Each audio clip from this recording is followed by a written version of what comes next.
This is the Dave Elliott Show.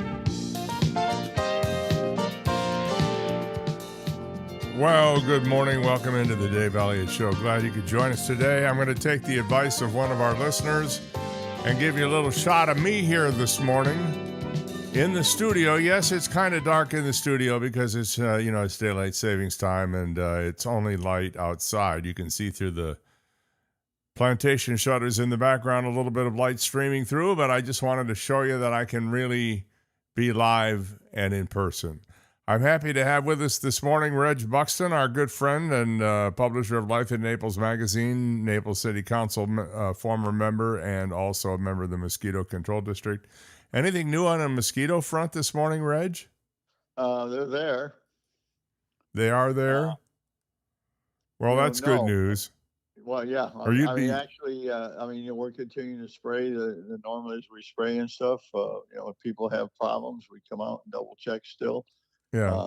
It's ongoing. It's not like baseball season. It starts in April and ends. There are highs and lows, obviously, in the season, but we do not shut down. It's a year-round deal. Yeah, so I think today's a really cool day. Today will be the day after there is no more garbage. Well, not garbage, wrong word. No more every other thing on TV and the radio and you talk to. A week from today. Yes, a week from today, it'll be over because primary. The primary is next Tuesday. Yep. So. Well, it's only a temporary respite because then it gears up. But then instead of having 12 people running for something, we're going to have one on either party. And in Collier, you can pretty much tell what's going to happen when that happens. Yeah, when the primary, we can pussyfoot around it all we want, but the fact of the matter is, when the primary is over in Collier County, the Republican winner of the primary is the winner of the race. Yeah, you'll still have a chance to vote and vote for whoever you want to on the 18th. But the reality is, it's the most Republican county in Florida, and it's going to go to the Republican. Absolutely. So I'm going to do my, there's like two seats, two different things that really mean something to me and should mean something to people in Collier County. One is congressional seat 19. Where our future governor, Byron Donalds, is now the congressional person. We got 9 or 10 people in there. I've been looking at all of them, and I'll tell you what I look at only because this is something nobody else seems to look at. What has the person that's running that says what they're going to do for us in Washington? What have they done when they weren't running? What have they done here? So. In 19, the person that stands out is Oberweis. He's been here 16 years, off and on. Has had a home here for that long. But as you know, I do a lot of charities. That's the whole idea of the Life in Naples magazine for Sandra Lee and I. I see Jim. I see him giving to the veterans. I see him giving to the hospital. I see him giving all these places. So he's already given us something now. So I think he might be the kind of guy that gives us something when he gets to DC.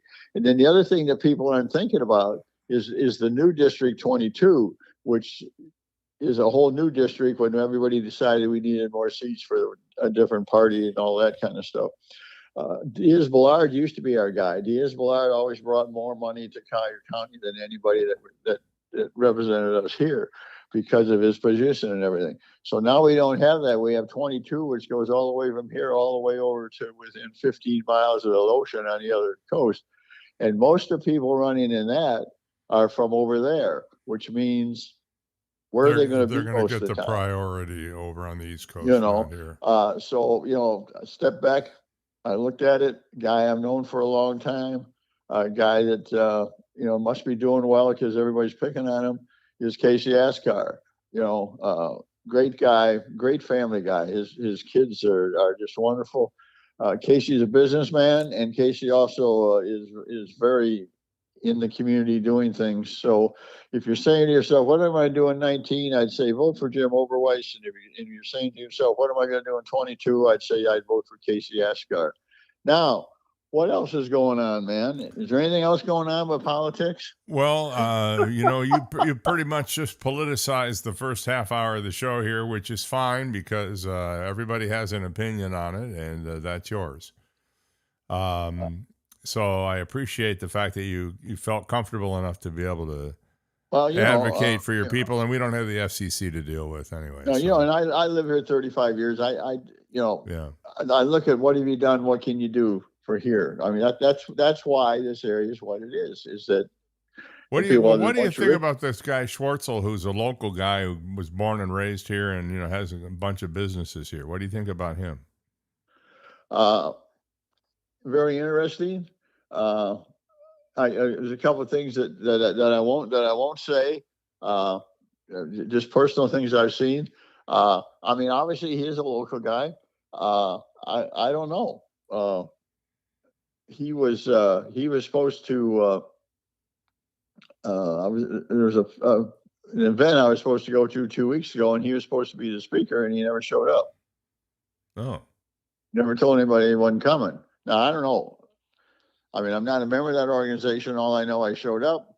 He was supposed to be the speaker, or one of the speakers, and he wasn't there, and nobody could say why. Excuse me. And when I contacted him 2-3 days later, I figured, something happened to the guy. Did a mosquito bite him or something? I can say those kind of things. Big mosquito.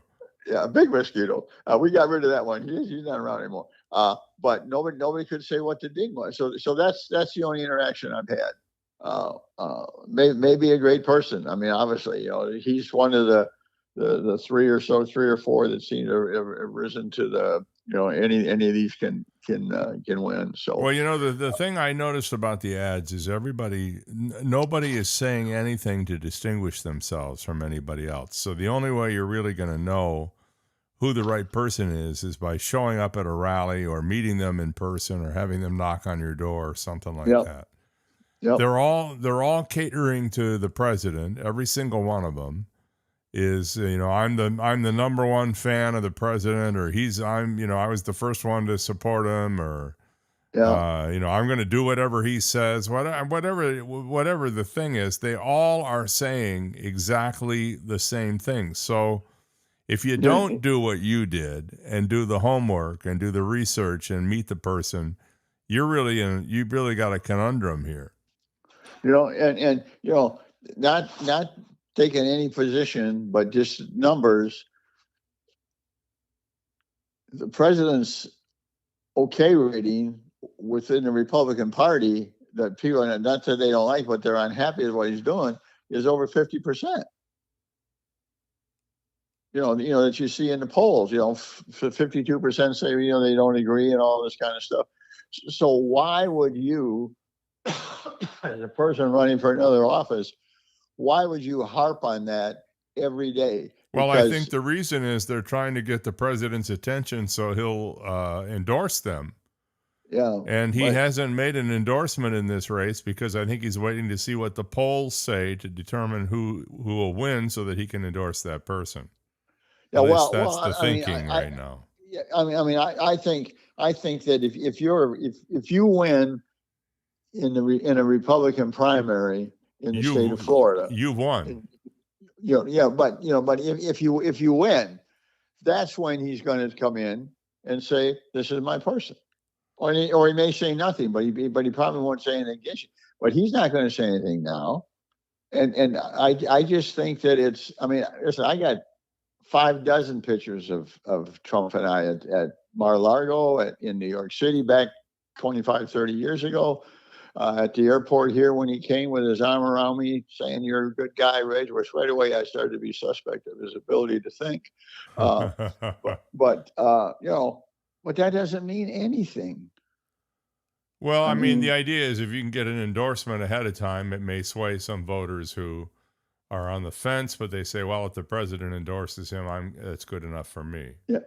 You notice the idea behind an endorsement. Yeah, you notice he hasn't came out and said, "This is the person," because everybody said, "I'm him." I mean, everybody says, I'm his guy, or right. He's my guy, Right. So who knows? But great thing yesterday. I was talking to Tim O'Riordan yesterday. Tom O'Riordan. Tom. Yeah. Tom. Yeah, I met Tom. Yeah, great guy. Cars on Fifth, and of course we had Tim Ayton on with us yesterday, who revealed that they're moving to Bayshore. Bayshore, what a great place! What great for Bayshore. I mean, that's always, I don't want to say struggling, but that's always been a business area that isn't in the top 3 places normally that people say I'm going to go. I remember being at a fundraiser with you one year. Yep. When you were at Bayshore, and it was to benefit the arts community over there. Yeah, that was with Heighthouse. Yeah, Harriet Heighthouse. Yeah, Harriet Heighthouse and her husband, Chip. Yep, great guy. Harriet's still here, still Harriet, man, which means don't get in her way. Well, she's writing for Gulf Coast or Gulf Shore Business and the Naples Press now. Yeah. They've taken so many of the right people from the Naples Daily News. You know, I don't think there's any right people there now. Oh, at the Naples Daily? Yeah. I don't know.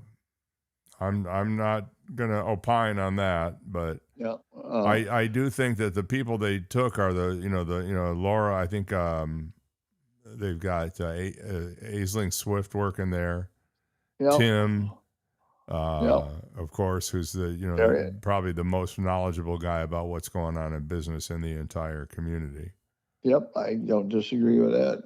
No, you were talking to Tom O'Riordan yesterday. Well, I just said, man, thank you. I mean, they had some hearsay. They had some pretty cool offers to go some little far away places. Well, aren't they planning to go to St. Pete anyway, and they're going to do one in St. Pete? I think they're going to. Yes, they are going to. People don't. Everybody says, "Wow, that's really big." No, that's more than really big. I mean, when you get people that come from all over the world to it, and that's not a promotional lie. I mean, it's something you got to get involved. You need to do it at least once. Mm-hmm. If you do it, and then you got the before deal at the airport, that night before. To car people, it's kind of like back in the 60s, 50s and 60s. Man, when you turned 16 and you got a car, I mean, the car was everything, man. If you didn't have a car, you could be anything, but you were nobody. If you had a car, everybody loved you. Yeah. But plus, it's going to revitalize the Bayshore district. It's going to keep the action here and the focus on whether the city of Naples likes it or not. They're going to get overflow from this because people are still going to think that remember that it was there and it's still here. Mm-hmm. So the economic value, the value to tourism and everything like that is still going to be here, and I think it'll be here for a long time. So I was very happy to hear that. Yeah, we've been, we've always covered that in the magazine, free of charge, like we do for most things, and. Well, they've done great good. They've raised a lot of money for, among other places, St. Matthew's House and various other charities in town. So good for them. Yeah, good. Yeah, good for us. So that's great, man. And he didn't hold back in his op-ed the other day. No, I loved it. Yeah, I was reading it. While I'm reading it, I'm making notes, and then I send them an email right away. The basic gist of the email was, you told the truth and you made them look like buffoons, or something else. Buffoon's good enough. Yeah, it'll work. Yes, gives the idea. Yeah. I see that the mayor recently gave a little guided tour to some influencer on the pier progress. I don't know if I've still got it here. I'm going to look and see if I have a picture of the pier live. I don't think I do. Let me see. Is this it? No, that's not it. I don't think I have a picture of the pier. I had one that was a bump. It was a bump screen that I was using when I'd go to break. How long ago was that storm? Well, it was almost 4 years ago next month. Okay, and boy, I bet you we're really enjoying the pier, aren't we? Have you been down there lately to stroll down it and enjoyed it and everything like that? I have not. Yeah, and there's a reason for that, David, because if you tried to, you'd get wet because there ain't one. Well, the pier cam shot that I had for a while Yeah. was the one that you're used to seeing when the pier is intact, and it just showed a bunch of construction crap Okay. on the beach, and cranes and beams and building materials. It was not a very attractive shot, but it was, I was trying to find live shots of the area on the web that I could use as bump shots when I went to break. When I was Right. first started doing the show, I was doing a lot of video. I'm not doing a lot of video No. because I want to concentrate on the sound, and I can't do both at the same time. I'm just not that smart, and I'm not that coordinated. Oh. So I looked around, and I could only find one live webcam of Naples, and that's the one of the pier. Now there may be others, but I searched and searched and searched and could not find them. Yeah, I can't disagree with you. I can't. I'm not sure why. Why wouldn't people want to? I mean, I'd have if I had a business in Naples. Yeah. I would have a webcam outside my business showing the street or the area or the palm trees or the sunshine or something. I don't understand why there aren't more of them. And maybe there are. I just missed them. Yeah. Well, if you find out, and if I find out, we'll share the information. Yeah, we'll put it. I'll add it to the show. I'm not opposed to doing video. It's just that it's a distraction for me when I'm trying to run a show. Yeah, I understand. So you said you had two political things you wanted to talk about this morning. Did you cover both of them? Okay. Yeah, they're both going on. Just two people that I think down the road you're going to say, well, I'm glad this was the one we got. But we got some stuff going on out there in the off of the top of South America, or about to be there. I'm not sure. Spaghetti models are the normal spaghetti thing. They look like a plate of spaghetti, which is north, which is east, west, and stuff. But it was amazing. Last week, everything you heard on the local weather shows is, well, there's nothing there. Don't worry about it. Sarah dust. Blah blah blah. Now all of a sudden, whoops! Look at here. Three of them. Now, there's this only is about one. Normal. I mean, it's about the time it starts bouncing off the top of South America. But so their dust stuff is still out there. The El Nino is still out there. I would be very surprised if anything happens for a while. But what they're saying on Gulf Coast News is that the one that just came off the coast of Africa is the one that's the most interesting to us, and the spaghetti plots take it either into the Caribbean or have it curving up to the north before it hits this area. And most of the models show it moving to the north. Yep, and I think they're probably right. It just all depends what the westerly winds, what the westerly winds and the dust and all kinds of stuff. Wind shear, yeah. Yeah, it won't take much if you got it to push it. But if you don't have anything to push it, then once it starts getting some momentum, then it's going to say, well, guess what? This is where I'm going. So yeah.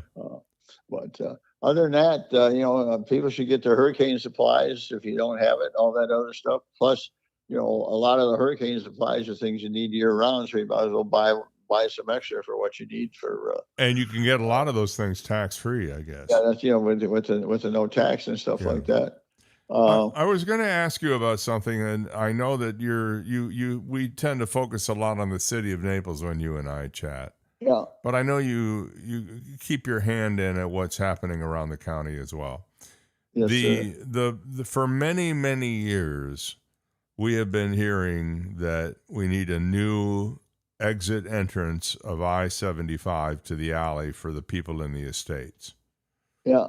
And apparently, Tim brought this to my attention a couple of times, including yesterday. There is a roadway that has yet to be built. Yes. That will connect the estates to I-75 That is correct. Not only in the event of evacuation, but also to help get people to and from work and to and from Right. wherever they go. How long do you think it's going to be before we even see a shovel turn a load of dirt 5 there? years. 5 years minimum. Yeah. What do I base that on? I guess I'm being on the board of governors of the MPO for the state, working with all that stuff. There's a 20-year, there's a 20-year plan, and then every year, then you're on a 19-year plan, you're on the 18-year plan, you're on an 11-year Right. plan, do that. Once you get on a 10-year plan, you can pretty much figure that it's probably going to happen. Once you get down to 5, you can almost take it to the bank, But then, and I think I mentioned this once before in the show.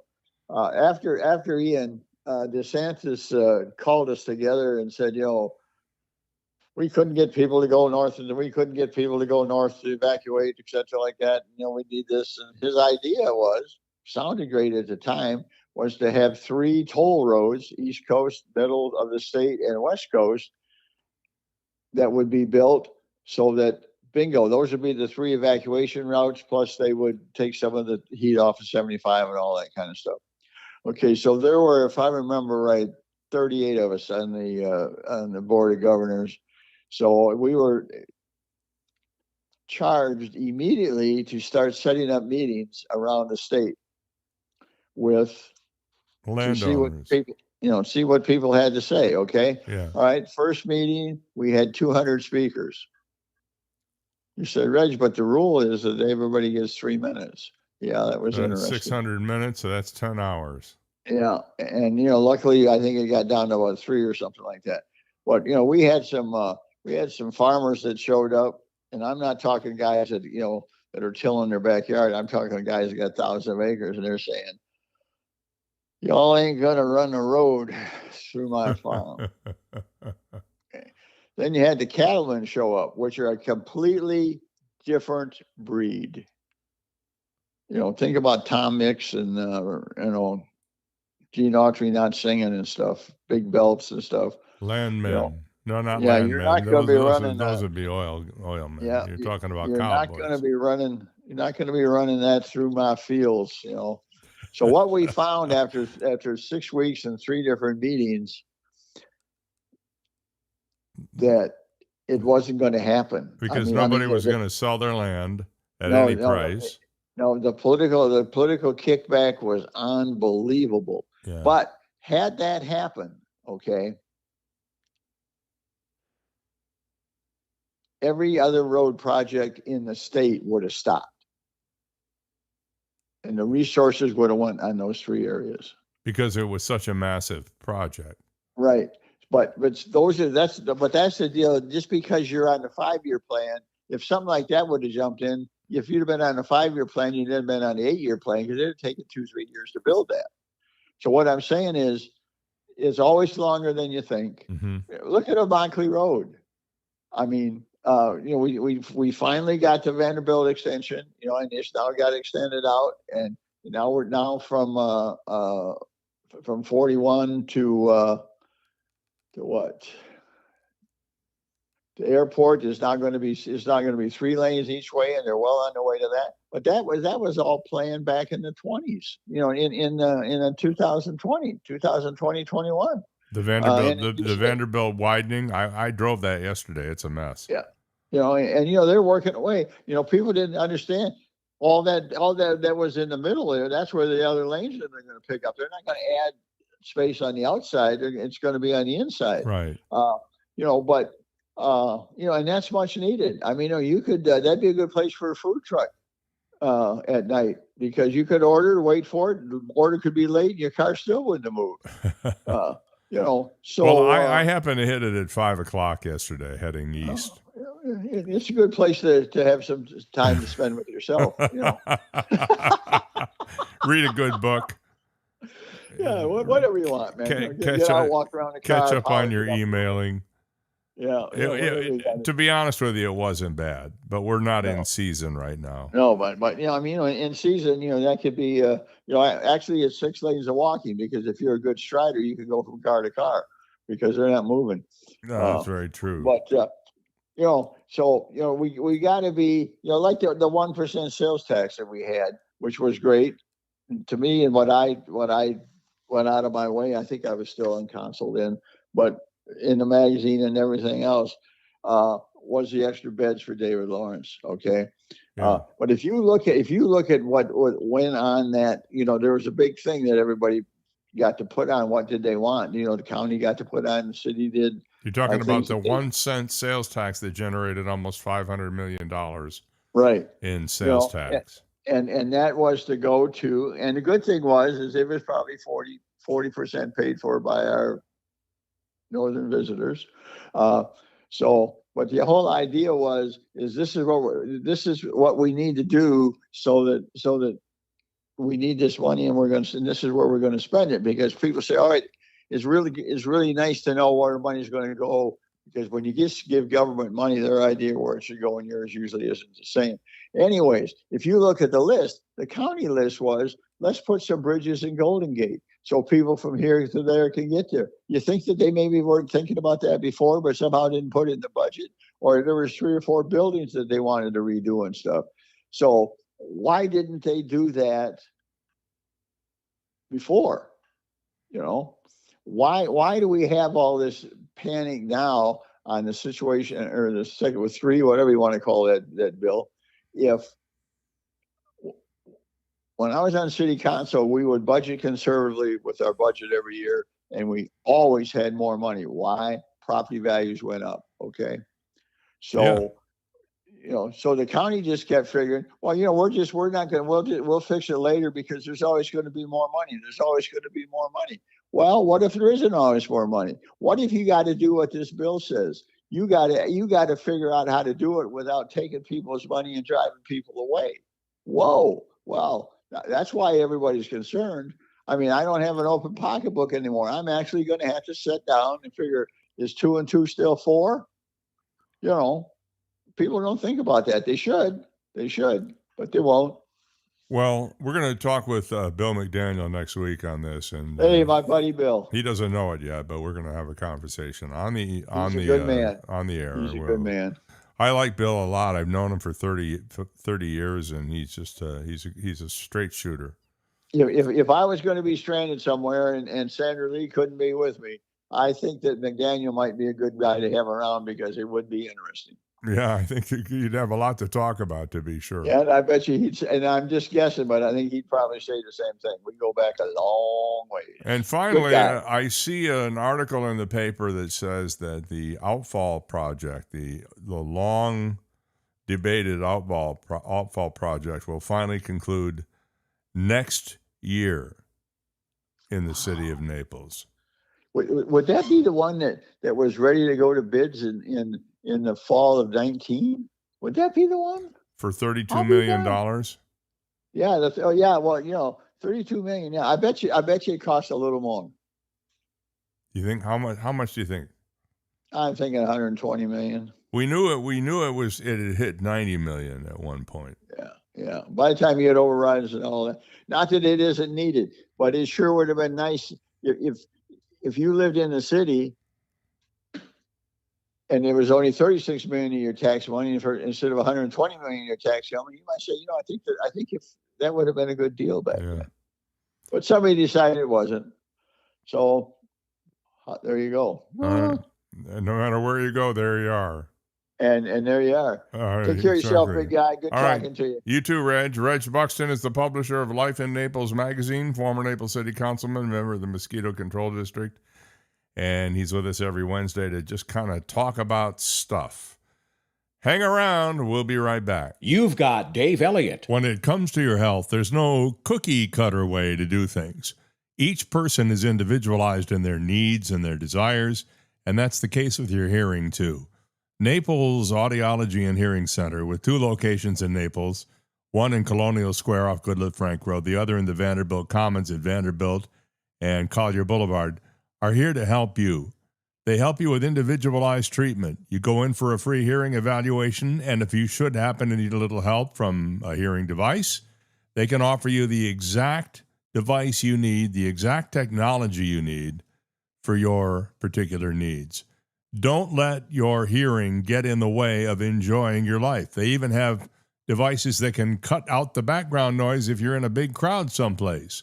Naples Audiology and Hearing Center. I've been going to them for years, and I know you should too. Believe me, you will notice the difference right away.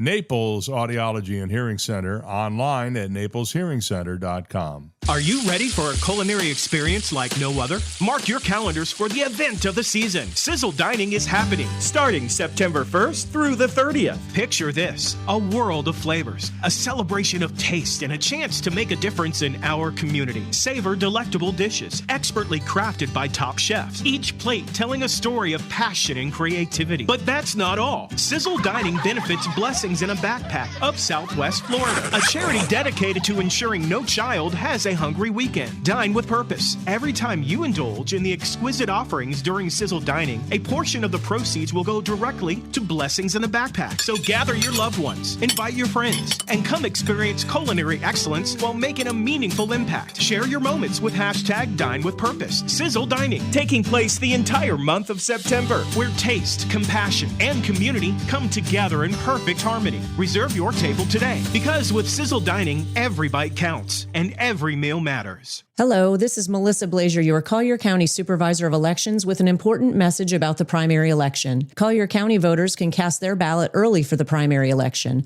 Polls are open daily from 10 a.m. until 6 p.m. through August 15th, and locations and wait times are posted on the Supervisor of Elections website. Voters who requested a vote by mail ballot can also drop off their voted ballot at any early voting location across the county. For more information, please visit colliervotes.gov or call 239-252-8683. He's reached that age where his brain goes, you probably shouldn't say that, to I can't wait to see where this goes. Dave Elliott. All right, I'm back here on a good-looking Wednesday morning, and I say good-looking because our rain chances are pretty low. And yeah, I'm going to concede that every once in a while you need to make sure that I'm not a robot or an AI. I'm the real guy, and now we go back to the regular screen. Thank you very much. Face for Radio here. Thank you for joining us this morning. Again, they're watching a system. They're watching 3 systems out in the Atlantic. Really, they're not expecting much to come of any of them as far as landfall on Southwest Florida is concerned.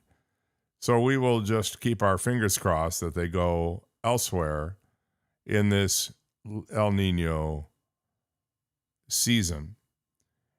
Have you heard about these flock cameras? Flock? They're license plate reading cameras. That's what they are. But they're made by a company called Flock. And the idea behind them is that they can put them up in communities and they can track by a license plate number every automobile that goes by one of these cameras. And if you have enough of them in an area, you can literally follow the progress of a vehicle from point A to point B or point C or point D. So apparently there is some method by which you can fool these cameras that has nothing to do at all with the license plate. In other words, you can still see the license plate, but a guy demonstrated, a cybersecurity researcher, how you could cover a car in a particular pattern, the car itself, not the license plate. I can clearly see the license plate and the number, but it will confuse the Flock cameras. Adversarial design is what it's called, and they say it can defeat computer vision algorithms. So, Bill Swearingen is the guy's name, and he has a project called the No Recognition Project. It's testing whether computer-generated patterns can interfere with software used to identify people, vehicles, and other objects on surveillance cameras. The project received its first public test last Friday at the DEF CON Cybersecurity Conference in Las Vegas. Swearingen was working with Donut Media to cover a 2009 Toyota Yaris. You've probably never heard of Yaris. A little teeny tiny car with one of his patterns, and then drive it past a Flock camera. He said, "We proved it was effective." Donut Media plans to release video of the test in the coming weeks. The pattern doesn't stop a camera from recording. Instead, it's designed to prevent the software connected to the camera from recognizing what it sees. A person or car wearing the pattern would still appear in the footage, but the detection system may not flag it as a person or a vehicle. That is the central idea behind no recognition. And now that this flaw is, and I guess it is a flaw, now that it's known, I guess it's safe to say, are we still live here? I'm wondering. I'm not sure we are, to be honest with you. But we'll continue. The pattern does not stop a camera from recording. Instead, it is designed to prevent the software connected to the camera from recognizing what it sees. A person or car wearing the pattern would still appear in the footage, but the detection system might not flag it as a person or a vehicle. So there you go. Are we on? Okay, we're on. Well, my monitoring system is messing me up a little bit here.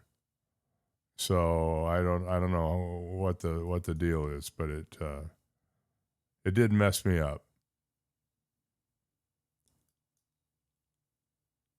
So I guess we're back. Now I see what I did. I had a button push wrong. It threw me off for a minute. I thought, heck, we had another internet outage, but we did not. So anyway, back to this no recognition thing. The central idea behind it was that it was to make it harder for automated camera systems to track people in public spaces. He said the project is intended to give people a way to opt out of being tracked. On the other hand, if the flock camera doesn't recognize you, but it's still recording and you're wearing some ridiculous pattern on your jacket, wouldn't you argue that it would be pretty easy to find you in a crowd if you're following through flock cameras? That'd be my guess. So maybe a good idea, maybe not. 7:37 is our time here this morning. Imagine that you share a ride to work with the same colleague most mornings. Well, and this is a related story. As it passes by a license plate reader, the camera records the car, which can be linked through vehicle records to its registered owner. Beside it, though, another sensor detects signals broadcast by devices traveling nearby, such as your phone and maybe your colleague's smartwatch or your own smartwatch. After enough trips, software may treat some of those devices as a recurring electronic signature associated with the vehicle. Weeks later, one of the same device signals appears alongside a different car connected to an investigation. The signal itself may not contain its owner's name, but its previous association with a known vehicle gives investigators another clue they can use to work out who was carrying the device. Somebody tells me I'm not live, but I'm looking at the stream and I am seeing that we are live. And if you are not hearing me live, you need to reset your browser. That's something I should have mentioned at the top of the show. You need to go up and not reset the browser, but find that little circle with the arrow on it. Click that, and that will bring you to the live point in the show. I'm going to do it right now and make sure that it actually does work. I know I hate to take time out for these technical things, but it's what we got to do. And there we are at 7:39:44 right now. So we're about 6 seconds delayed. Anyway, now they have a new technology that not only will read your license plate, but will also read your cell phone data at the same time. So now they can link your license plate with your cell phone. Ain't that just grand? More way. I'm telling you, we are moving into a surveillance state here. We are rapidly approaching the point where no matter where you go and what you do, somebody will be recording you. And, you see that. We used to see that in science fiction movies all the time. What was it? Minority Report, I think was one that comes to mind. The Tom Cruise movie. And now it looks like we're rapidly approaching that level. And with AI to falsely identify people from time to time, and I have a story coming up on that if we get to it this morning, that can even be more dangerous. Hey, by the way, speaking of dangerous, our good buddy Jim Watkins will be with us in about 20 minutes. And we're going to have some fun with him. We're going to be talking about rush hour. Well, I'm just going to leave it there, rush hour. And I got the idea from a fellow that we had on with us last week. His name is Bill B. He lives up in Michigan. He writes a satirical blog. He put several entries in there. I wish I could be as prolific as he is. He puts several entries a day in there, and he's rather satirical. And even though his stuff is pretty much relevant only to his community, a lot of it could be translated into other communities. And one of those topics we're going to talk about this morning, and I'm going to give him full credit for it because it was his idea, but I'm going to capitalize on it. So Jim and I are going to get into that after 8 o'clock this morning. Meanwhile, a Utah man behind a viral video appearing to show price increases at a Shake Shack kiosk after his wife declined to leave a tip says he initially didn't believe her when she told him what had happened. Brian Powell, who is 45, listen to this. He said he and his wife were waiting to catch a flight out of Salt Lake City when she bought 3 milkshakes from the airport's Shake Shack collection. He said, my wife came to me after buying some shakes and said they charged me more after I didn't tip. He told reporters from an interview in London where he was vacationing with his wife, and he said, I thought it was a little interesting. Powell said he had visited the location several times before and never noticed anything similar.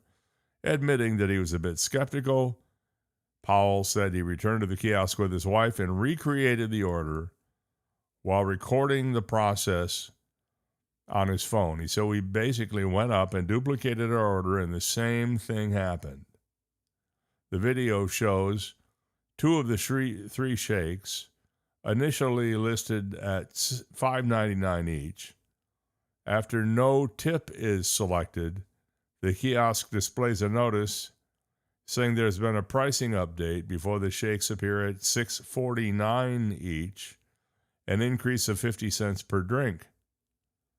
Shake Shack said the price change was caused by a technology error and that charging customers more for declining to tip is not company policy. Oh, it was a technology error. The technology error was we got caught. It is not Shake Shack policy nor that of our licensees to increase the price of menu items when no tip is added, a spokesperson for the company said. You notice how they aren't denying that it happened. They're only saying it's against their policy.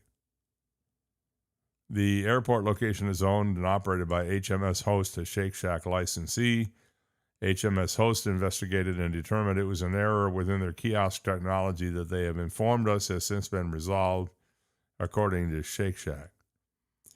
And here's the screen actually says, uh-oh, there has been a pricing update on one or more of your cart items. Please review these changes in your cart. And it happened twice. I would argue that isn't an error. That's trying to get away with something, in my opinion. Powell said that when he recorded the video, he didn't know whether the price change was deliberate or simply a glitch. He said, because I had been to that Shake Shack before, it felt fishy to me, but honestly, I did not know. He said, the reality is I've even tipped at that Shake Shack before. Just thought it was peculiar that all of a sudden we were being charged when we pressed no tip. He said he never expected the video to attract so much attention. He edited and posted it while waiting for a delayed flight and watched its audience surge after takeoff. My question is, to do the test properly, I would think you would have to do two things. First, you'd have to do what you did before, which is no tip. And then you'd have to do it with, you can put a small tip on there, just 50 cents a thing, and see if it updated the price of the drinks then, plus add your tip to it.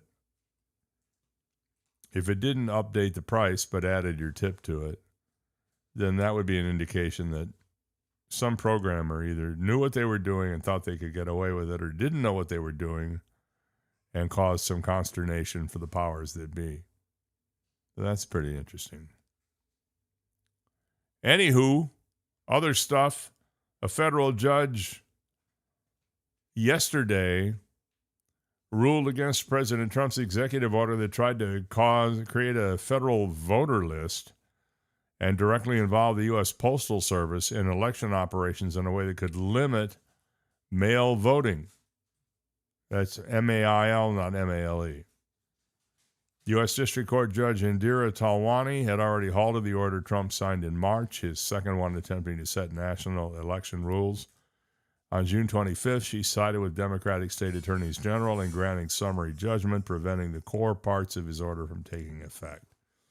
Yesterday's ruling creates another legal hurdle for the Trump administration to overcome, should it get the initial injunction lifted by the U.S. Supreme Court.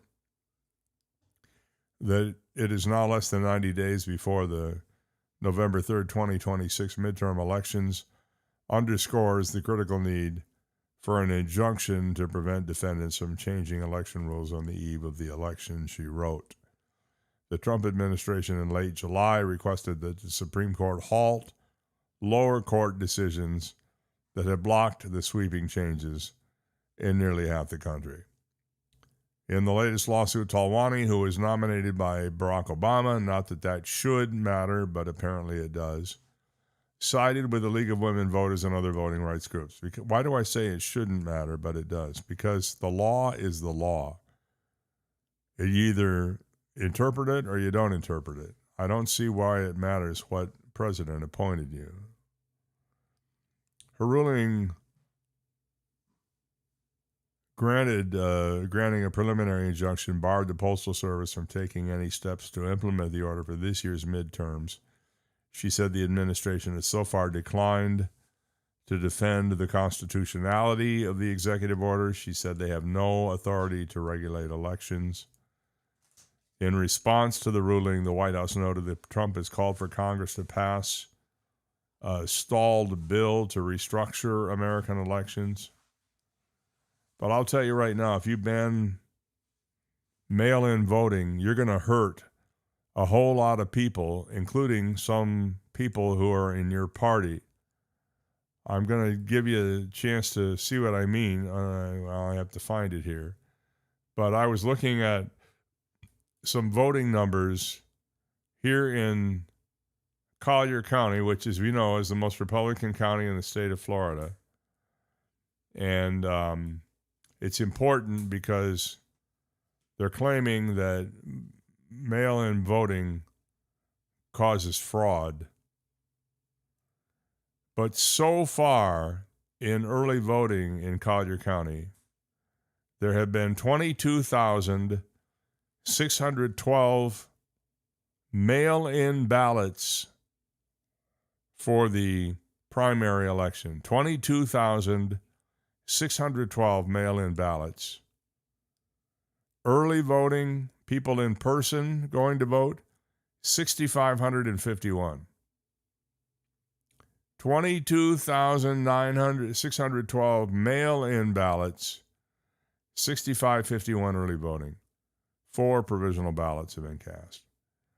So you don't think this would have an effect on voter turnout? You bet it would. By the way, voter turnout thus far, with a little less than a week to go before it ends, it's only at 11.3%, which means that we have a long way to go. There are 262,142 active eligible voters in Collier County. 22,612 have voted by mail, 6551 early voting. You can bet most of those are Republican votes, and if you hurt one party with banning mail-in balloting, you hurt the other one. I frankly could not imagine having to go stand in line in the heat, the weather, whatever, for hours on end to vote, not with the convenience of mail-in voting. And if it's good enough for the president, who did vote in a Palm Beach County election recently by mail, he says it's bad for everybody but him.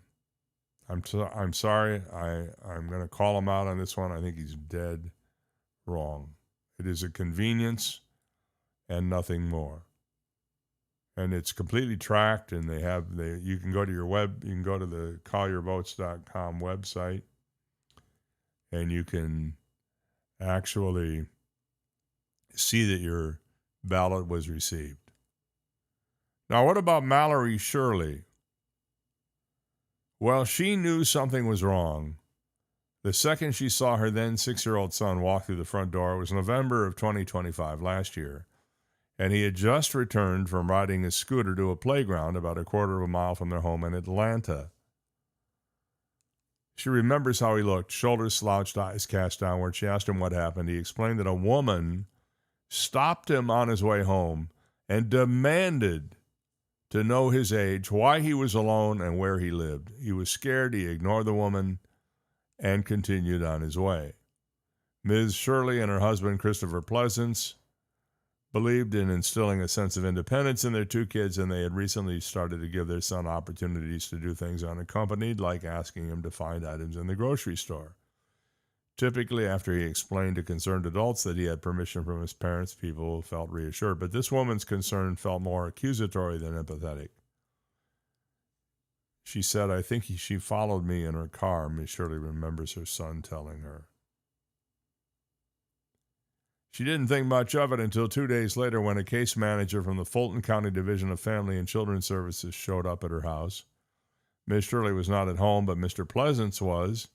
The case manager explained that a complaint had been filed and that she would need to inspect their home and interview their son at school. The conversation was recorded on the family's Ring camera, so they know what was said.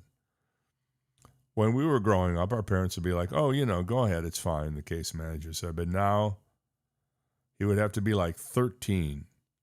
13, Mr. Pleasant said? Is that the law?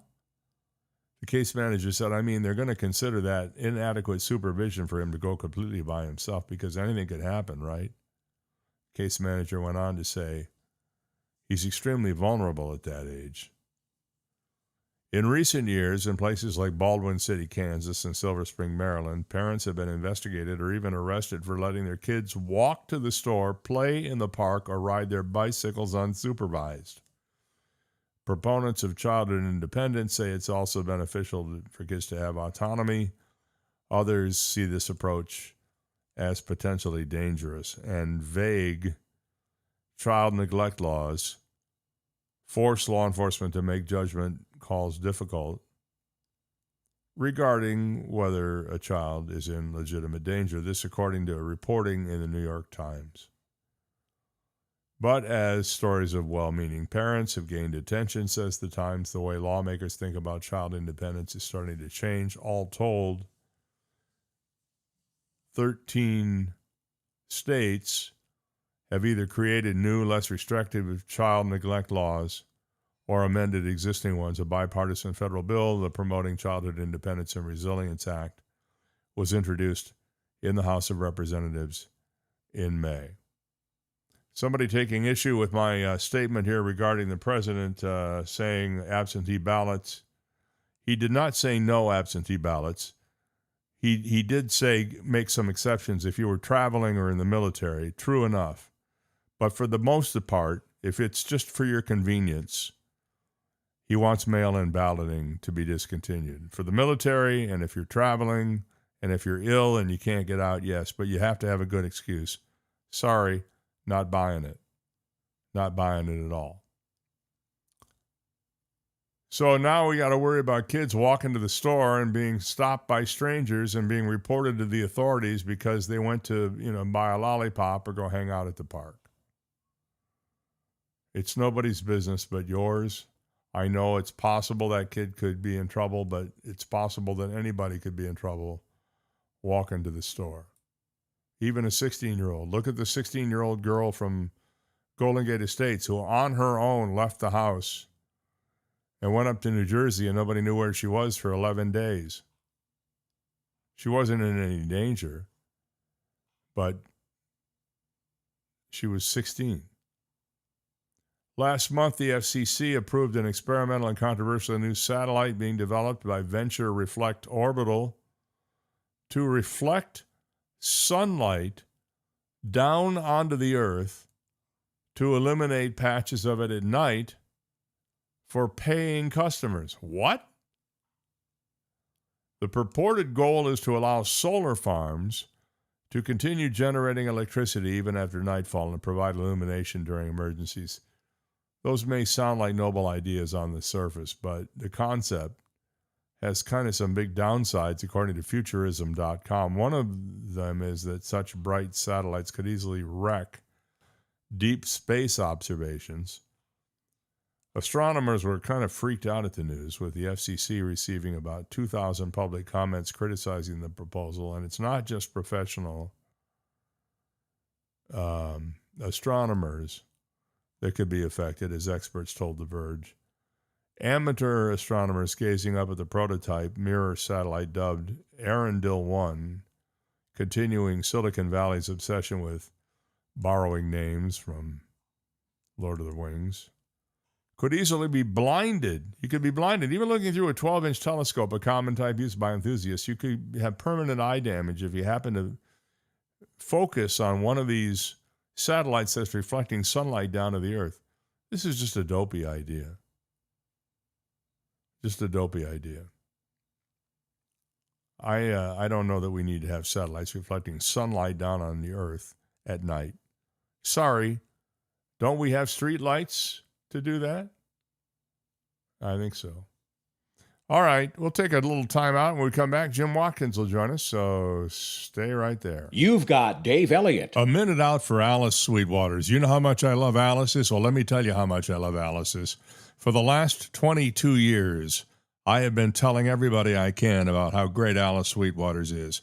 From their fresh-made seafood dishes to their incredible bar, their wild wine list, the ability to eat indoors or outdoors, and I might add, some pretty darn nice gazpacho, you will find exactly what you're looking for at Alice Sweetwaters. Try the shrimp wontons, for example. They're absolutely fantastic. Or the little mini sliders, or the grouper fish and chips, or the grouper dinner, or the grouper Reuben. You get my drift? There's a lot of stuff going on at Alice Sweetwaters, including the best sandwich in America, the lobster Reuben.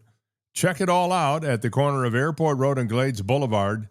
Alice Sweetwaters, where they serve crabs, shrimps, and big people. Have you finally found your dream home, or are you looking to refinance or pull equity from your home? Then call Alpha Title Services of Florida. Don't let fraud or hidden property issues, such as liens, unpaid taxes, boundary mistakes, or a cloud on title, to name a few, ruin your big day. That's why you need Alpha Title Services in your corner. They do the deep digging to complete your contract conditions and assure your title is clear in order to provide the ultimate protection on your family's investment. Before you sign on the dotted line, make sure your future will be truly yours by contacting Alpha Title Services at 239-260-1495. To protect your dream, let your realtor or lender know you choose Alpha Title Services of Florida to handle all of your closing needs. Trust the people who have been serving the real estate community since 1999. Trust the people you can call to ask questions before signing your contract. Trust Alpha Title Services of Florida. Online at alphatitleservices.com or call 239-260-1495. Are you ready for a culinary experience like no other? Mark your calendars for the event of the season. Sizzle Dining is happening starting September 1st through the 30th. Picture this, a world of flavors, a celebration of taste, and a chance to make a difference in our community. Savor delectable dishes, expertly crafted by top chefs, each plate telling a story of passion and creativity. But that's not all. Sizzle Dining benefits Blessings in a Backpack of Southwest Florida, a charity dedicated to ensuring no child has a hungry weekend. Dine with purpose. Every time you indulge in the exquisite offerings during Sizzle Dining, a portion of the proceeds will go directly to Blessings in a Backpack. So gather your loved ones, invite your friends, and come experience culinary excellence while making a meaningful impact. Share your moments with hashtag Dine with Purpose. Sizzle Dining, taking place the entire month of September, where taste, compassion, and community come together in perfect harmony. Reserve your table today, because with Sizzle Dining, every bite counts and every meal matters. When I smoke weed, I get lost in the music. I like to isolate each instrument. The rhythmic bass, the harmonies on the piano, the sticky melody. Hey, careful, babe. There's someone crossing the street. Sorry, I didn't see him there. If you feel different, you drive different. Don't drive high. It's dangerous and illegal everywhere. A message from NHTSA and the Ad Council. He's not really old. He's 45, plus shipping and handling. Dave Elliott. Okay, we're back here. Everything just copacetic as can be, and I'm glad you could join us this morning. We'll be around until, a little before 9 o'clock this morning, and I see I got to do something here really quick, Jim, before I bring you on so we can get this problem solved. There we go. And let's say good morning to Jim Watkins up in beautiful Cape Coral. How you doing this morning? Beautiful Cape Coral. Beautiful morning, Cape Coral. I'm as opposed to the ugly Cape Coral. Well, there are parts of Cape Coral that are in somewhat disrepair, but, they're working on it. There's just a tremendous amount of construction everywhere, it seems. All that money flowing into our state. It's, transformative. It is transformative. All these apartment buildings going up everywhere. What is going on there? I think that people want to move here because of the weather, and they forget that we have hurricanes. Well, these days, it seems like nowhere is safe, doesn't it? I mean, I see some of the destruction going on in Ohio. I know we have a lot of Ohio transplants here. Yeah. But it looks like a hurricane struck Columbus, all the flooding and everything. And then in the breadbasket area, the Midwest, tornadoes.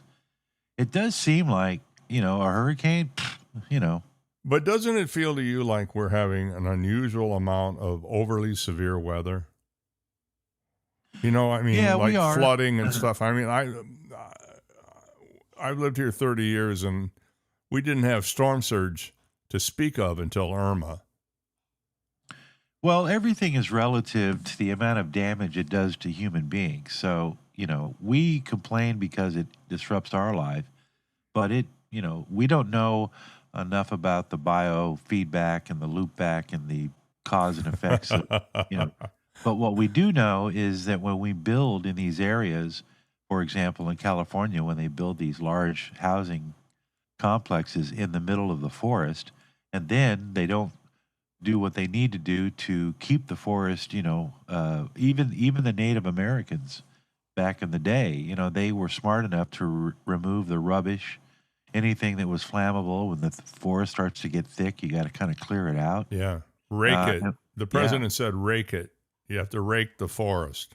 But then, on the other hand, the Rhine River in Germany, it's a major thoroughfare, is getting, more shallow by the day. Yeah. To the point where now they can't even move supplies through Germany. Well, I'll tell you, something else is happening right here in this country.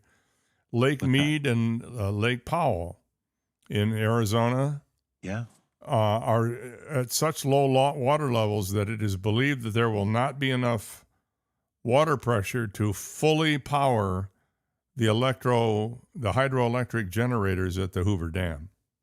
They're estimating that it could be 40% reduction in power generation at the Hoover Dam because of no water feeding it from Lake Mead. Think about that. Yeah. Those people you got are Vegas, Phoenix, There LA. are going to be a lot of whole home generators being sold up there. Yeah, I really don't know why the effort in California, particularly the desalinization plants were a pretty good idea, considering it's expensive, but it's a solution to water, and they just sort of dropped it. I don't know why. They just Well, they just everybody decided it wasn't worth it. When I lived down in Southern California, the big talk was that they were trying to negotiate new deals for the Colorado River because that's where a large amount of water for the LA basin comes from. And the people in Arizona and Colorado were saying, "Not a chance, pal. That's our water." Yeah, of course. There's a lot of territorial stuff going on. Hey, I have to get into this because I found this really fascinating. There's a guy named Bill B. I had him on the show with me last week. He's from Michigan. He writes a daily or multi times per day blog, and it's little essays, and they can vary in length. But he wrote one that I thought was particularly appropriate for the burgeoning Southwest Florida area. And I'm just going to read part of it to you and see what you think about this. This is what I wanted to talk about this morning. Okay. He said, "I'm currently working my first ever standard 9-to-5 job, and I have two immediate takeaways. First, rush hour traffic in this town is a nightmare. Second," he said, "if you work 9 to 5, you literally cannot get a single errand done because the moment you step out of your office, every other business in town flips its sign to closed. Everybody's working 9 to 5. He said, "We're all trapped in an absurd loop. We all jump on the road at 5 p.m., sit in bumper-to-bumper traffic together, and race toward locked cut doors at banks, local shops, service counters, dentist office, basically anywhere else you need to get to accomplish something during normal human existence. Then we repeat it 5 days a week." So here's what he's proposing: a municipal shift rotation system. I think it's a kind of a crazy idea, but it does show you where some people's heads are at. And basically what it would be is you'd rotate when your office hours were. So you could have 4 different tiers. One open 7 to 3, another open 8 to 4, and then 9 to 5, and then 10 to 6. And to keep things fair, businesses would get assigned a shift tier and then rotate them quarterly or annually. What do you think of that idea? It's kind of crazy, isn't it? It's kind of like what they did in school. They used to teach the same thing every day. Then they started doing block, where they would group things together. It gets confusing. I don't like that either. I've always hated that 9 to 5. Fortunately for you and me, we would always either start our day really early, like 3. Yeah.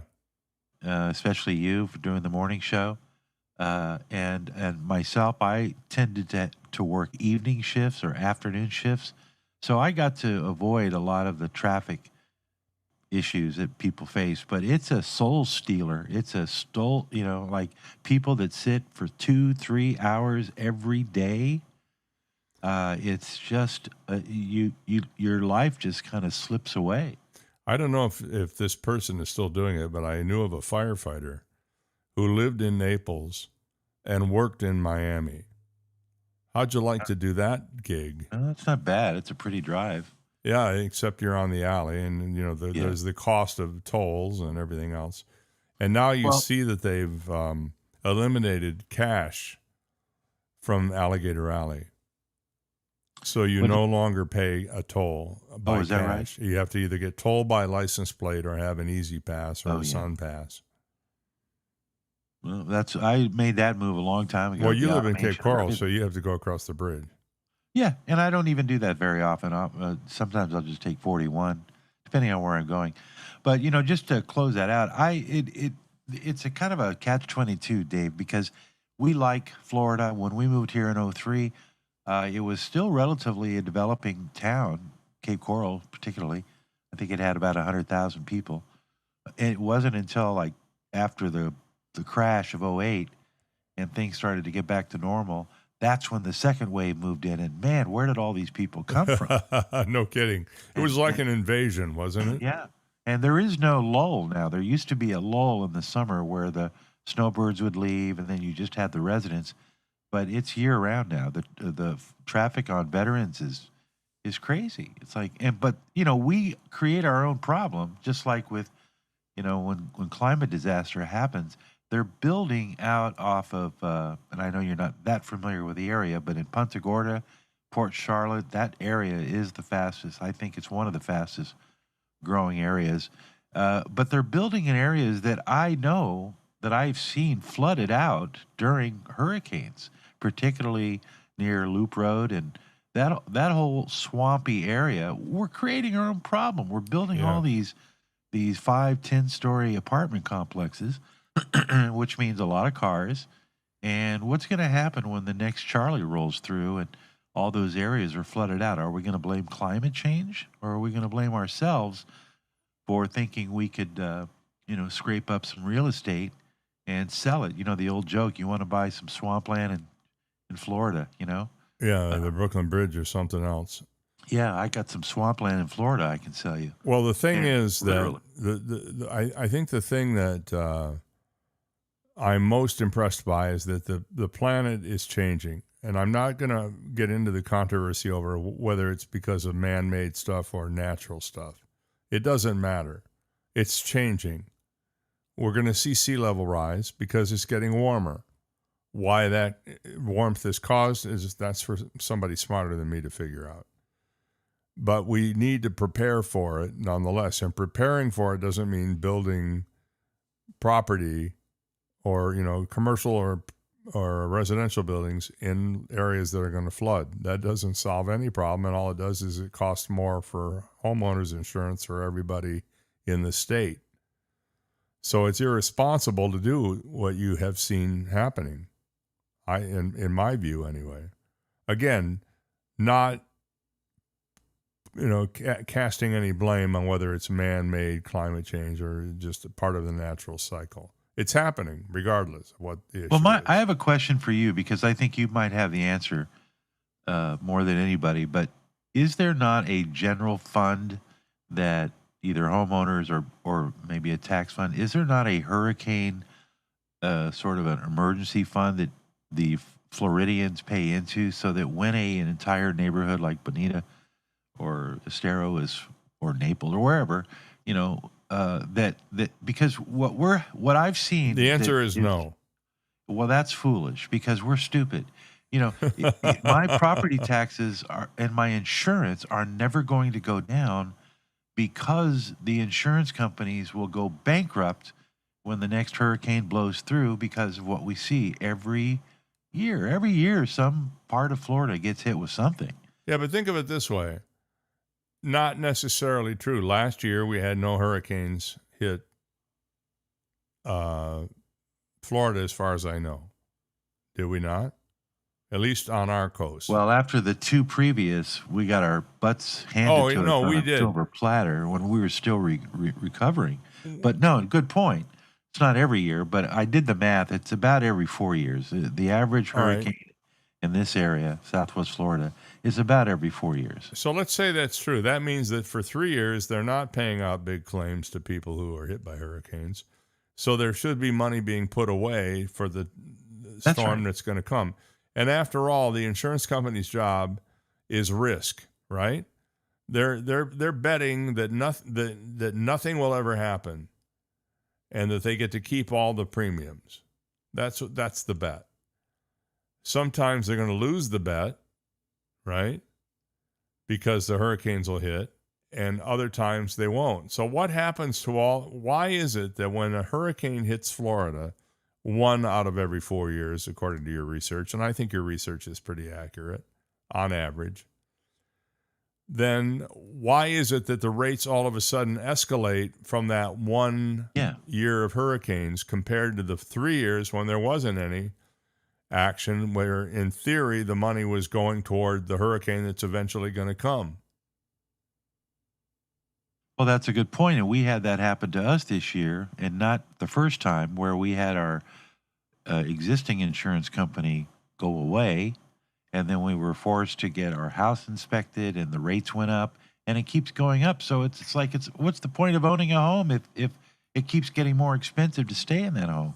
Well, And that's why I think that as Floridians, we make a ton of money on VRBO, and there should be a general fund that goes into for the general population so that we don't lose our shirts, when these things do happen. It doesn't seem like it would be if it's a $100 million bank account or whatever it is. We have to have something so that, homeowners aren't, lose everything when they. Well, what we have are, we have 20 million people in the state of Florida, 21 million, I guess. I don't know how many households that equates to. Let's say it's 3 people per household, so you're looking at maybe 7 million households that all have to be insured in some manner. Either the company that owns the apartment complex has it insured, or you as an individual homeowner have your house insured. That is the fund, right? You're paying $6,000-$7,000 a year for insurance times 7 million homes. Yeah, that's a lot of dough. It is. And it should be used for, not all of it, obviously. The insurance company's got to make money. They're paying people. But, it's interesting that yesterday I read we're approaching $40 trillion on our deficit, the United States. And only people who seem to care about it are talk show hosts. Have you noticed That's right. Isn't that funny? Yeah. And that breaks down to I couldn't believe it. It was like $860,000 for every family. Yep. That's what I'm like sitting here going, what does it say about a government that is broke and they don't want to curtail any of their spending? It's just, we are going some strange times. And I had a conversation with a good friend of mine. Where are the leaders? We need a Gandhi. We need an MLK. We need somebody who is going to stir up people's hearts like no other. It seems like we have Sophie Cunningham is the only person right now that I can say is a leader, Yeah, and she's getting the hell kicked out of her. She is. Man. Well, her coach is going to be without a job. How about that for a segue? Well, maybe. Well, you told me last week you wanted to talk about the WNBA this week. Yeah. And I was gonna get into that in the second half of our conversation. So I guess we are now officially in the second half of our conversation. Oh, okay, right on time. The woman who took her out claimed that she did it because of white privilege. Did you hear that? Yes, I heard it. And what the hell? I mean, it's basketball. It's not politics. I think about some of these people. They get their names. What are the parents thinking when they're, when the baby's born? Let's come up with a really cute name, like mayonnaise, Dijonais. Remember the person who named their kid Adolf Hitler, or whatever their last name was? Oh man! I mean, what? Yeah, they should not be allowed to vote, eat, or raise children. Or have offspring. Or even have them. Yeah. They should be neutered right away. So no real leadership right now from anywhere. I know we've talked. Well, Caitlin Clark has come out in support of her coach for the Indiana Fever. She has come out and said, I stand by the coach. I think it's crazy that they're going to maybe fire her if they haven't already. Well, it's an interesting thing, and I'm not a big fan of the coach because I think that the coach could go to the other coach and say, Dijonais, you got to pump the brakes on some of your players. Dijonais. What's her name? Dijonais? It is a funny name. It is a funny name. But anyway, so the point is that leadership is in short supply. And the one of the things I like about, I watch the Fever every week when they're on because I want to see them win. I love them. But I'm not an NBA fan, WNBA fan. What do you think of the two guys in the NBA who are now declaring themselves women and they want to play in the WNBA? Do you think that's just a bunch of silliness, or are they making a good point? I can't make up my mind whether this is a stunt to make a point or they're serious about it. But, you know, with all the talk of transgender this and transgender that and all the candidates in Florida running for whatever office are anti-trans, it just seems to me like this is a very ill-timed thing for these guys to do. Yeah. I mean, if nothing else, it's just stupid.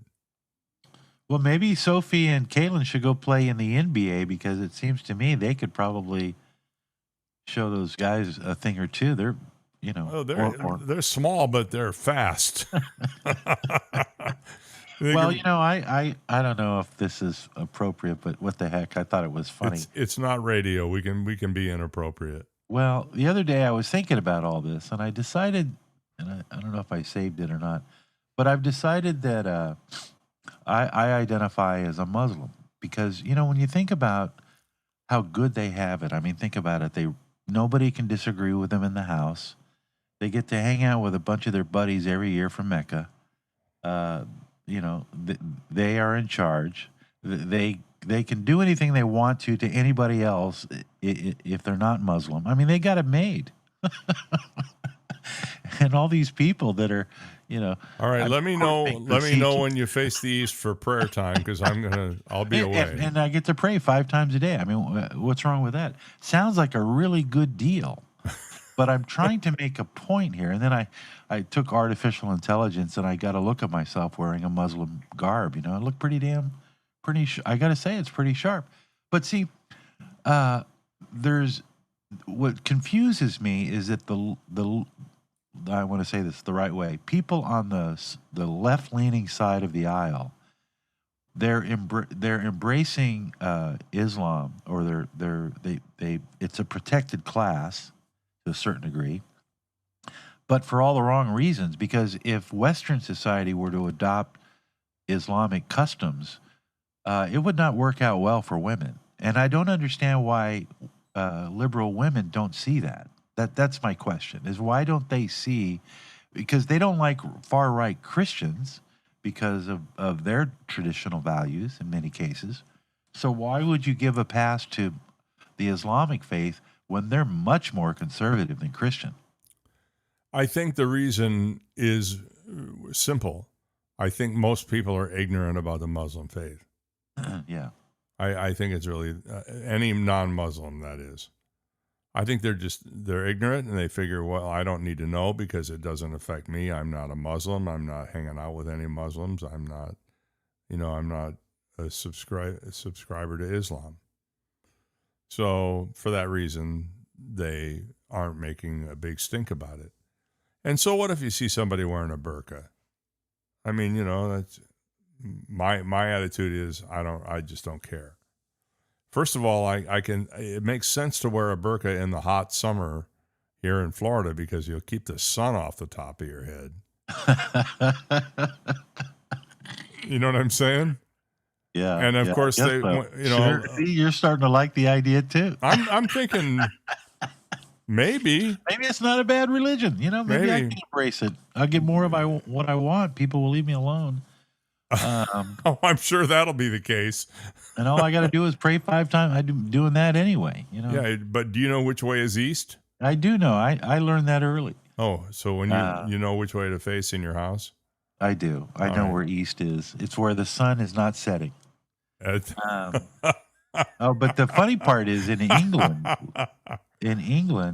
they were doing, you know, those London college debates, you know, where they all stand up and they were arguing about how free England was right now. And the guy making the speech, he was arguing that London is not free, is no longer free.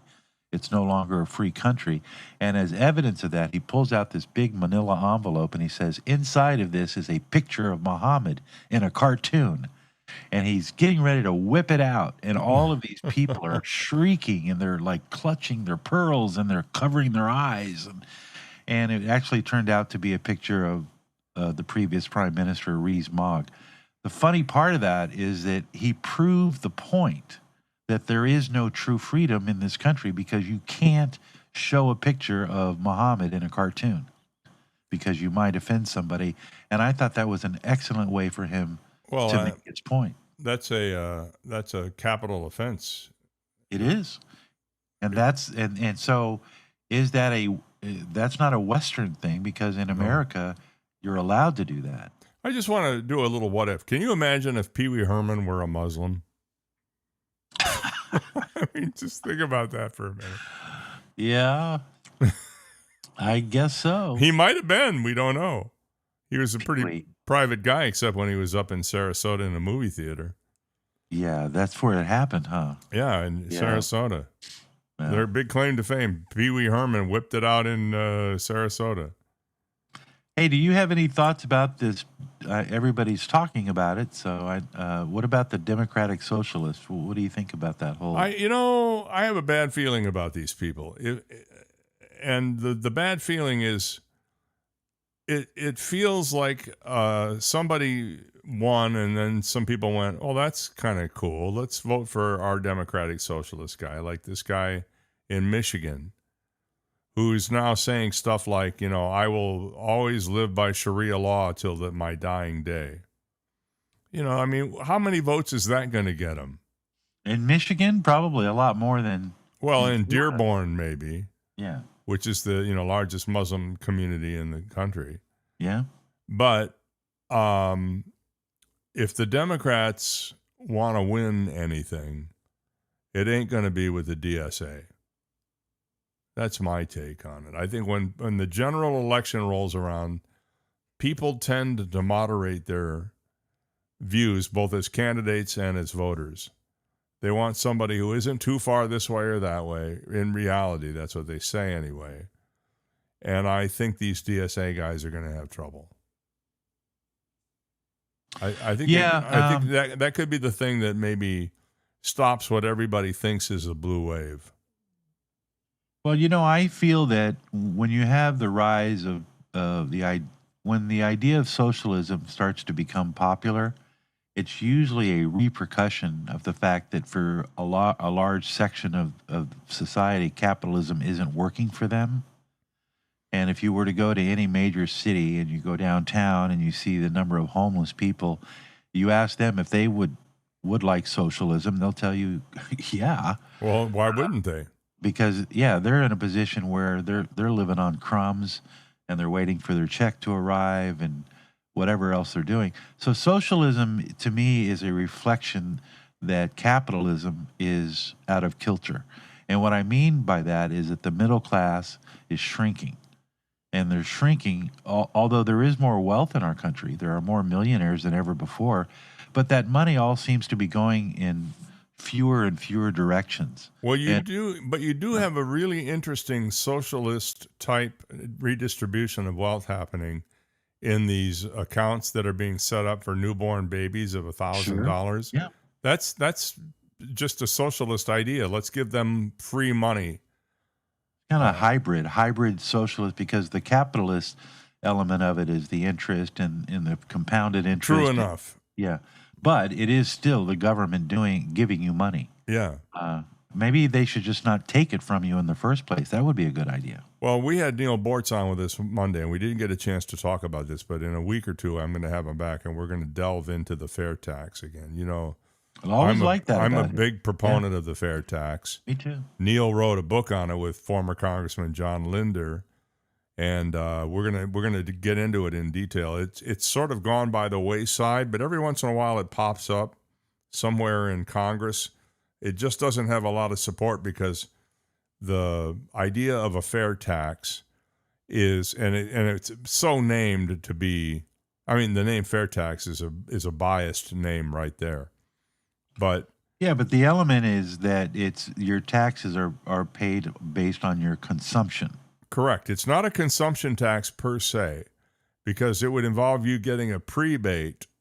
Every month you would have an amount of money put into your checking or savings account that would be equivalent to the taxes you would pay on necessities, things that right now you don't pay taxes on, but you would under consuming it that way. So it's not exactly a consumption tax, and you control how much tax you pay by how much of what you buy. I just like that concept. Right. Yeah. It's basically a sales tax, and that's it. It is. It's a national sales tax. 21%, which seems steep. That's high. I would peg it at 10%. But here's the thinking behind it. Just to give, I didn't mean to get into this today, but we will. 21% seems high, but when you consider that I think it's 23%, but when you consider that the average business, when they sell you a product or service, have an embedded corporate tax of about 20 to 21%. That's being added to the price of the goods and services you buy. So when the first few people get smart and say, well, you know what, I can drop my prices by 20% because I'm no longer paying that tax, other people will follow. And so the net increase over time of that 23% will maybe be 3 or 4%. The difference between the embedded taxes that are no longer being charged by businesses and the actual tax you're paying for the product or service. Does that make sense, what I'm saying?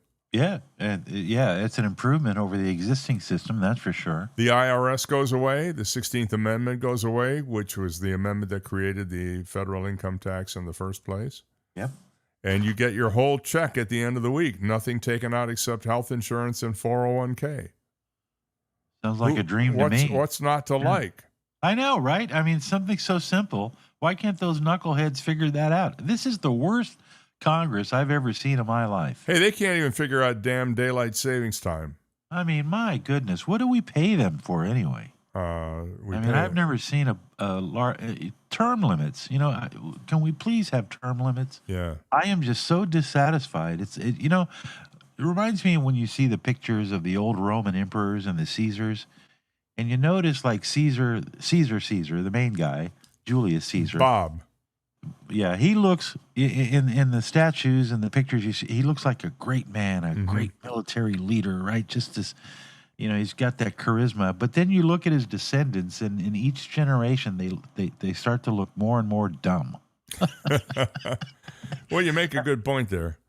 It's like the genetic pool seems to thin out as it moves forward in time, and I think that's what we're kind of looping back. It's like we do have term limits. They're called congressional elections, and every 2 years you have the opportunity to impose term limits on people. I mean, the crop that's running for Congress in our area, oh my gosh! But it's all because then what happens is they start to get funded by people who want them to stay in office because it serves their interests, and that's where you have all the lobbying and and like Schwartzel, for example. I would probably vote for him just because he hired me one time and he was pretty decent to me. So I feel like that's the only relationship I have with a guy. But actually, his dad hired you. Well, Joe, yeah, but the Schwartzel family, decent folks. But I don't know if I agree with every position he takes on everything. But the fact is that I don't know. Could he be bought off? A lot of these congressmen, we know some of them, they get into positions of power and then something switches and they start serving their masters, whoever it is that donates to their campaign every 2 years. You have a prediction on who will be the District 19 guy? You think it'll be Schwartzel? What are the choices? Oberweis, Schwartzel, there's Carbonaro. I'm not sure which ones are in 22, which ones are in 19. What's that gal's name? Belinda Kaiser, Christina I don't know Loff. about her. She looks kind of. Who's the one that? Christina Loff. Oh, her. Yeah, she's kind of. She used to work for Trump. She did. Okay. Well, see, that's not to me necessarily a good thing. Well, I mean, I don't know. They all believe that their ties to the president are important, and they're all invoking him in their commercials, even though he has very low approval ratings. Yeah, you know what? He's got to get something going here with this. He's in a quagmire. A quagmire. A quagmire. How do you say that? I don't know. He's got the Nixon complex now. He's got a war that he can't end. And we're actually on the, if you look around in America, we're paying $4 for gas. But think about these faraway countries where they're not getting their fertilizer, their crops, their yields are going to be down, starvation. I mean, it's pretty crazy. And It is. I just was like, how did we get to this point? Everything seemed to be going okay. And then this happened, and it is now a quagmire, if I'm saying that right. I think you're saying it right. Yeah. All right. What do we do? Well, anyway. you know what? Next week when we talk, it'll be after the election. Oh, yeah. So we can do a little post-analysis. I'll be chatting with some people who know elections during the week as well to try to sort it all out. And I hope you'll be with us again next Wednesday, Jim. Sure. Absolutely. It was Well, Dave, always a fascinating pleasure to speak with you. Can I give a plug? Yeah, no, I was going to mention your podcast. Well, I've got a new one now. I'm working with a team, and you're going to laugh at this. But during COVID, I had a COVID-19 podcast where I would update it every day with the latest stats and what was going on and mitigation efforts. And it was a very successful podcast. I think at one point it peaked at about 1.1 million. And with all of the emerging like, for example, Ebola or cyclosporia, there was an outbreak of Legionnaires in Orlando last week. So there's more and more of these kinds of news stories coming out about diseases. Mm-hmm. They've developed a new mRNA vaccine for this Ebola, Bunjabugia, whatever it's called. So anyway, we've developed a bio news update. So each week we'll update with the world's biggest stories having to do with, pandemics. Don't you think that's a good idea? Yeah, it's a great idea. What's the name of the podcast? It's called the Bio News Update. Oh, it's exactly what you said. Well, you put a lot of thought into that, didn't you? Well, yeah, we want to be in you. Bio News Update, and it's on Spotify, iTunes, Amazon, Overcast, Castbox, a few others. But anyway, It's easy to find. Just Google it or just go on your favorite podcast platform. And I do it because I want people to be informed. The last time when COVID was going through, there was a little bit too much uninformedness going around. And we got to learn the lesson that it's up to us to stay informed. Yeah. And so I think this helps because there are not a lot of places where you can get bio news updates. All right. Very good. Thank you, sir. And by the way, one final thought. We had a listener who texted me and said the United States presently has equity positions in 30 companies. Isn't this socialism? And I'll just leave it there for next week. Something to think about. Thank you, Jim. Yeah. All right. Talk to you later. Jim Watkins, Q&A with Jim Watkins is the other podcast. That's the letters Q, the letter N, the letter A with Jim Watkins. Check it out. Thank you, buddy. And we will be back right after this. You've got Dave Elliott. A minute out for Alice Sweetwaters. You know how much I love Alice's? Well, let me tell you how much I love Alice's. For the last 22 years, I have been telling everybody I can about how great Alice Sweetwaters is. From their fresh-made seafood dishes to their incredible bar, their wild wine list, the ability to eat indoors or outdoors, and I might add, some pretty darn nice gazpacho. You will find exactly what you're looking for at Alice Sweetwaters. Try the shrimp wontons, for example. They're absolutely fantastic. Or the little mini sliders, or the grouper fish and chips, or the grouper dinner, or the grouper Reuben. You get my drift? There's a lot of stuff going on at Alice Sweetwaters, including the best sandwich in America, the lobster Reuben. Check it all out at the corner of Airport Road and Glades Boulevard. Alice Sweetwaters, where they serve crabs, shrimps, and big people. Have you finally found your dream home? Or are you looking to refinance or pull equity from your home? Then call Alpha Title Services of Florida. Don't let fraud or hidden property issues, such as liens, unpaid taxes, boundary mistakes, or a cloud on title, to name a few, ruin your big day. That's why you need Alpha Title Services in your corner. They do the deep digging to complete your contract conditions and assure your title is clear in order to provide the ultimate protection on your family's investment. Before you sign on the dotted line, make sure your future will be truly yours by contacting Alpha Title Services at 239-260-1495.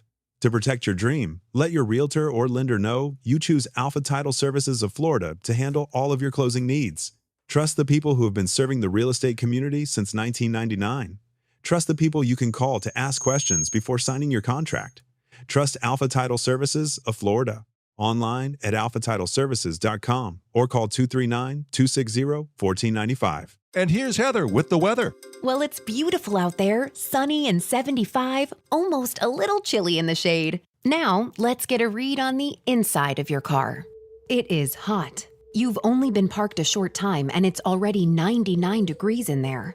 Let's not leave children in the back seat while running errands. It only takes a few minutes for their body temperatures to rise, and that could be fatal. Cars get hot fast and can be deadly. Never leave a child in a car. A message from NHTSA and the Ad Council. The impossible question on the Dave Elliott Show. And a chance for you to win a $25 gift certificate to Alice Sweetwater's. Alice Sweetwater's on Airport Road at Glades Boulevard, diagonally across from the East Naples Home Depot. Check out their daily lunch specials. They're tremendous. And don't forget the Lobster Reuben, named the best sandwich in America by Restaurant Hospitality Magazine. It could be yours if you know the answer to today's impossible question. All you have to do is text us. I would even accept a phone call this morning because I'm being very generous and kind of lazy at 305-699-2665. You can text me or call me at that number with the answer to our impossible question. Calling is probably a little quicker, and if you want to win and be the first person to call with the correct answer, you might try calling that number. I will answer, and we'll take your call live on the air, so you could do that, or you could text us at that same number, 305-699-2665. Here's today's impossible question. If you haven't won anything in the last 30 days, and you're a resident of Southwest Florida, you can play today. A survey found that women are now more likely to be in charge of this at home. What a shocker. A survey found that women are now more likely to be in charge of this at home. What's the answer? 305-699-2665. Call or text that number right now. And the first person to get to me either way with the correct answer wins a $25 gift certificate to Alice Sweetwater's this morning. 305-699-2665. Betty Ann got it wrong for once. She was the first one in, but she got it wrong. She said bills. And that is not correct, I'm sorry to say. A survey found that women are now more likely to be in charge of this at home. Shocking, to be sure. Not finances, which is what her sister just said. Not finances, not bills, something else. Somebody else said checkbook, but a texter from area code 402, I know who that is, got it right, and that's Dr. G. The TV remote is the correct answer. The TV remote. Whoops, sorry, I didn't mean to hit the buzzer. I meant to hit the bell. I'll do it again. The winner bell. Dr. G is off to Alice Sweetwater's, courtesy of the Dave Elliott Show and the impossible question. So all he has to do is wait for my phone call after the show today, and I will explain how to pick up the gift certificate for Alice Sweetwater's. Also heard from Angela, who said the TV remote, but Angela, sorry, my dear, you are a little late on that one. And it turns out it was Dr. G's wife who actually got it right, so we'll get that all squared away anyway. That's the impossible question for this morning. A survey found that women are now more likely to be in charge of this at home. The answer, the remote control. And now you have it. I'm so glad I can bring you this important news. Don't you agree? It's very important. Wacky but true. An alarm at a pizza restaurant in Sweden alerted the owner to a break-in Around 3:15 a.m., the owner quickly put on a shirt, pants, and shoes and ran to his restaurant, which wasn't far away. When he arrived, he began fighting with burglars. One escaped, but the other one ran back into the restaurant, locked himself in the bathroom, and called police for help. "Save me from the good guy," I'm sure is what he said. Happy birthdays today, George Hamilton, well preserved with all that sunscreen he wears, 87 today. Oliver Ford Davies, he was in Star Wars as Governor C.O. Bibble, also 87. Mark Knopfler, Dire Straits lead guitarist and singer. The Sultans of Swing, one of my favorite songs, 77. Butch Patrick, Eddie Munster on the Munsters. Are you ready for this? Butch Patrick, who played Eddie Munster, is 73 today. Are you feeling a little wrinkled all of a sudden? A great musician, jazz guitarist, and composer, Pat Metheny, 20-time Grammy winner, 72. Ann M. Martin, the author of the Babysitters Club series, is 71. Bruce Greenwood, he was in, among other things, a Star Trek movie, 70 years old. Rapper Sir Mix-a-Lot, 63. Peter Krause, most recently in one of those 911 series, and he's about to have his own new series this fall. I think it's on NBC, is 61. Yvette Nicole Brown, actress and host. She was in Community, 55. 14-time Grand Slam champion Pete Sampras, 55. Michael Ian Black is 55. Casey Affleck, the younger brother of Ben Affleck, is 51. Dominique Swain, 46. Actress Maggie Lawson is 46.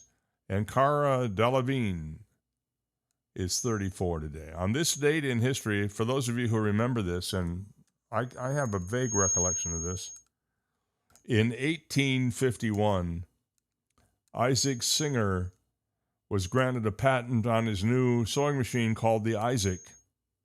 No, it was called the Singer. 1898, Hawaii was formally annexed to the United States. How did they decide that an island chain so far out in the Pacific would become part of the United States? I've often wondered about that. In 1966, John Lennon apologized at a news conference in Chicago for remarking, quote, "The Beatles are more popular than Jesus." Well, he happened to be right about that at the time.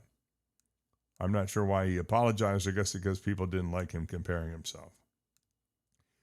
And finally, in 1998, Swiss banks agreed to pay $1.25 billion as restitution to Holocaust survivors to settle claims for their assets. And in case you wondered, today is IBM PC Day. Does anybody still own an IBM personal computer? I doubt it very much. You may own a personal computer, but I bet it's not an IBM. I don't even know if they're making them anymore. I don't think they are. It's also Julianne Fry's Day. Remember her? She was the actress in it. No, I'm sorry, Julianne Fry's, not an actress at all. And because of Isaac Singer, it's Sewing Machine Day. It's also World Calligraphy Day, so please send someone a very artistic note, if you don't mind. So the internet was asked, what car feature sounded amazing but ended up being useless? That's our question of the day today, and I'm going to post the question on Instagram, where you can go and look it up and give me your thoughts on the answer. What car feature sounded amazing but ended up being useless? And I see a few here. I'm not going to give you any clues. I'll let you decide for yourself, and then we'll talk about it tomorrow on the show. Also, a reminder, you can find the show every day on YouTube, or even easier, go to daveontheair.com, where we have the last 5 shows archived, along with the live show that it's being broadcast right now. And as soon as I finish the broadcast, that show will archive as well. So you can listen to us on demand. You can listen to us live. Coming up in a couple of weeks, we're going to give you a chance to begin winning $100 gift certificates to our Sizzle Dining restaurants, and all thanks, of course, to Guy Clark and his team at Sizzle Dining. That'll be happening beginning Monday the 24th, so you want to be ready for that. Check out Sizzle Dining. Go to sizzledining.org and see how they benefit Blessings in a Backpack, and see how they benefit you and local restaurants as well. Do all that not for them, but for you. And please tell a friend or 12 about the Dave Elliott Show. Won't you please? We're trying to provide information that's kind of fun, kind of relevant, and kind of wacky, and occasionally it might even, who knows, be beneficial to you in a bar bet somewhere. At least that's how I choose to think of it. Finally, a county in this country is begging residents to cut back on their driving for 5 weeks at a time to promote the use of public transportation. It's called the One Car Challenge. It's expanding to Los Angeles County, where thousands of households will be eligible to participate if they choose. But there's an upside to this. The One Car Challenge has been expanded to all of LA County in its ongoing second phase, urging drivers to keep their cars parked at home for 5 weeks. Those eligible drivers who do so and instead use local public transportation during that time will get a payout of up to $600. So there is an upside. That'd be maybe a car payment or two for you. Approximately 2,000 households in the county will be eligible to participate, but there is a major catch. You have to be 21 and over. You have to use the Go Karma app to document your travel and vehicle mileage during the program. You will be asked to submit odometer pictures before, during, and after the 5-week period to verify your compliance. The program began in Santa Monica, California in 2023 with about 300 eligible households, with early signs suggesting the program worked to shift residents toward walking or public transportation. However, firm conclusions on the reduction of total vehicle miles traveled couldn't be drawn due to the first phase's relatively small sample size. But that's a kind of interesting idea. You get paid to not drive your car and to take public transportation. Is that socialism? I think it's just bribery.